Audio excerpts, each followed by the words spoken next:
اب ہمارے اس سیشن کے آخری سپیکر جو ہیں ایبٹ آباد سے تشریف لائے ہیں سردار ایاز صاحب، وہ ہم سب سے مخاطب ہوں گے اور وقت کو ضرور جو ہے وہ ملحوظ خاطر رکھیں گے۔ سردار ایاز صاحب۔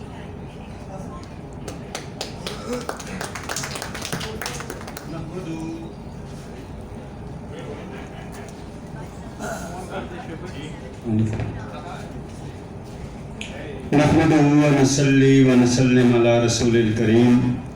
اما بعد فاعوذ بالله من الشیطان الرجیم بسم اللہ الرحمن الرحیم صلاۃ و سلام علی خاتم النبیین۔ جناب ہر دل عزیز شاہد Ahmed Memon sahib, chairman P D F, Shakila Yasmin sahiba vice chairperson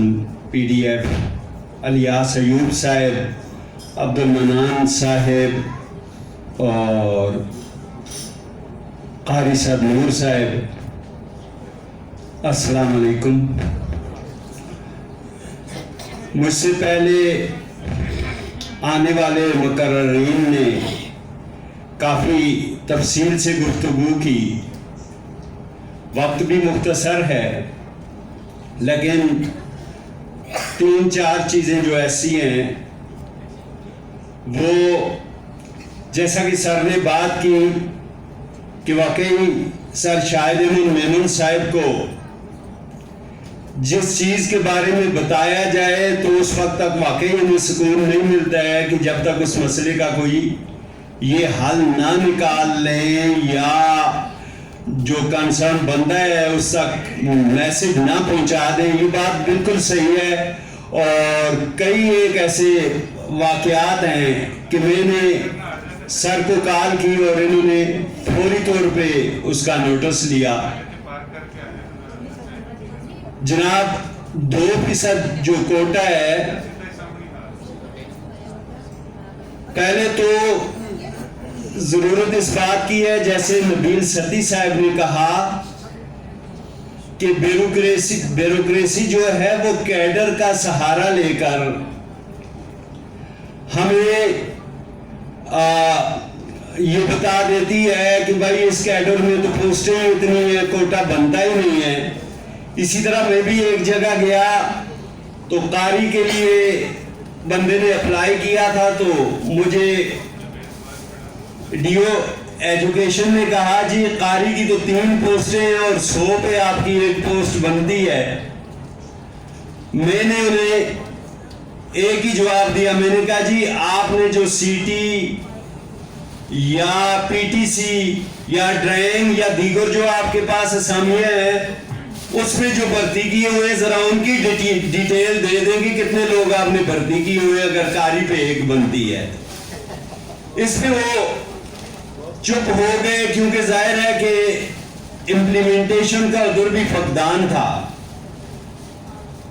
دوسری بات یہ ہے کہ سرکاری سطح پہ جو محکمہ ہیں ان میں تو ہم بھی کوشش کرتے ہیں اور پتہ چل جاتا ہے، لیکن جو غیر سرکاری ادارے ہیں، نجی ادارے ہیں، اور ان پہ بالکل امپلیمنٹیشن ہو ہی نہیں رہی، کوئی توجہ دے ہی نہیں رہا۔ ایک بات اور کہ 2% کوٹا جو ہے اس کو امپلیمنٹ کروانے کی ذمہ داری جو ہے national council rehabilitation for disabled persons اور جو پروونشل کونسل ہیں ان کی ذمہ داری تھی، اور وہ بھی اپنی ذمہ داری سے غافل ہیں، جس کی وجہ سے ہم پریشان ہیں۔ اور میری تو اس میں یہ سجیشن ہوگی کہ جو ہماری نیشنل سطح کی تنظیمیں ہیں،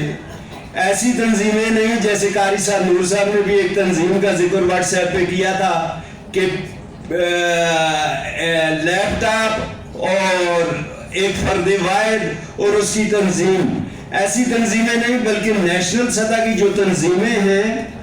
وہ ایک ایسی کوئی میٹنگ رکھیں اور اس میں نامینیٹ کریں, جیسے پی ڈی ایف ہے, پی اے بی ہے, اور اس کے علاوہ اور بھی نیشنل سطح کی جو ڈسیبل پرسن کے لیے کام کرنے والی تنظیمیں ہیں, تو وہ ایک میٹنگ رکھیں اور گورنمنٹ کو لکھیں کہ بھائی اس کے لیے قانون سازی کی ضرورت ہے اور یہ ہمارے نمائندے ہیں, انہیں موقع دیا جائے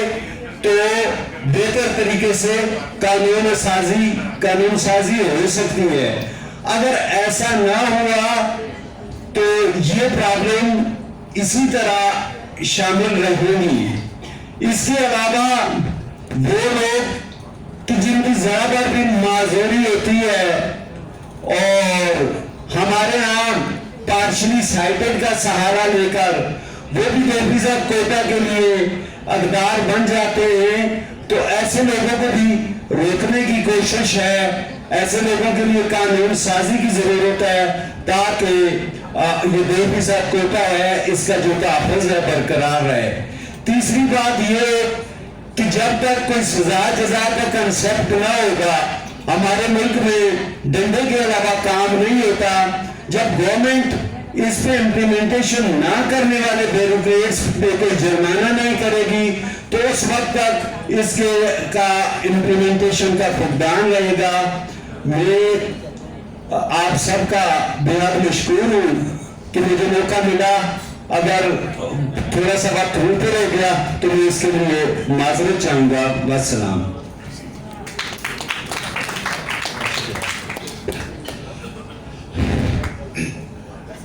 بہت شکریہ.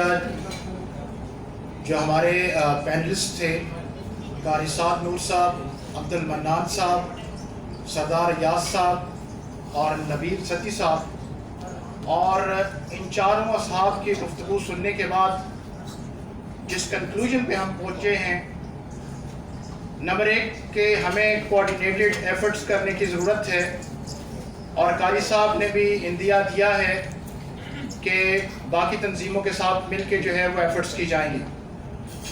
دوسری بات, یقیناً میں اس سے پوری طرح متفق ہوں جس کی طرف نبیل ستی صاحب نے اشارہ کیا ہے کہ ایک یونیفائڈ پالیسی ہونی چاہیے. بہت دفعہ ہم یہ دیکھتے ہیں کہ اخبارات میں ایڈز آتی ہیں, ایڈورٹیزمنٹ ہوتی ہے, لیکن ان کے اوپر جو ہے وہ ویژولی امپیئرڈ جو ہیں وہ ایلیجیبل نہیں ہوتے. تیسری بات یہ ہے کہ بیوروکریٹس کو جو ہے وہ ڈسیبلٹی کی پراپر ڈیفینیشن تک نہیں پتہ ہوتی. یہ جو ان نے آخری بات کی ہے ایاز صاحب نے کہ پارشلی سائٹڈ اور پارشلی بلائنڈ, پارشلی سائٹڈ جو ہیں, پارشلی بلائنڈ جو ہیں, ان کا سہارا لے کر بہت سارے سٹون بلائنڈ جو ہیں وہ نوکریوں سے محروم ہو جاتے ہیں. لہٰذا میں یہ سمجھتا ہوں کہ ایک یونیفائڈ پالیسی ہونی چاہیے, کوآرڈینیٹڈ ایفرٹس ہونی چاہیے, اور تیسری اور اہم بات تو یہ ہے کہ دور حاضر کے جو تقاضے ہیں ان کو